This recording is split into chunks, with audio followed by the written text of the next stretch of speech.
Hello সবাইকে, কেমন আছো সবাই? আর চলো আজকে বিলবাও শহরের ছোট ছোট কিছু ক্লিপস তোমাদের সাথে শেয়ার করি।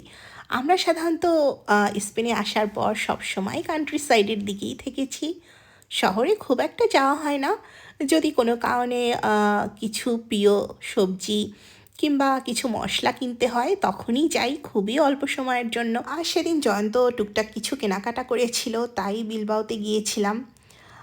আমার কাছে কান্ট্রি সাইড সবসময় বেশি প্রিয়। আর জয়ন্ত যেহেতু শনিবার ছাড়া খুব একটা সময় পায় না, কারণ রোববার আবার মাঝে মাঝে ওর কিছু বাড়িতে স্টাডি থাকে, তাই শনিবার একটা দিন যখন বের হই তখন ছুটে চলে যাই কান্ট্রি সাইডে, থাকিও কান্ট্রি সাইডে, আবার ছুটে চলে যাই আরও বেশি প্রত্যন্ত এলাকায়। তবে বিলবাওকে নিয়ে যেটা বলতে চাই, একটা পরিষ্কার পরিচ্ছন্ন পরিকল্পিত ভালোবাসার শহর।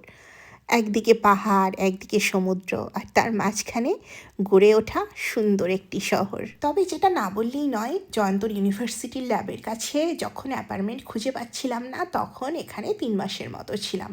কিন্তু আমার প্রিয় ওই সেই কান্ট্রি সাইড। আজকের ছোট্ট একটা ভ্লগ কেমন লাগলো অবশ্যই জানিও।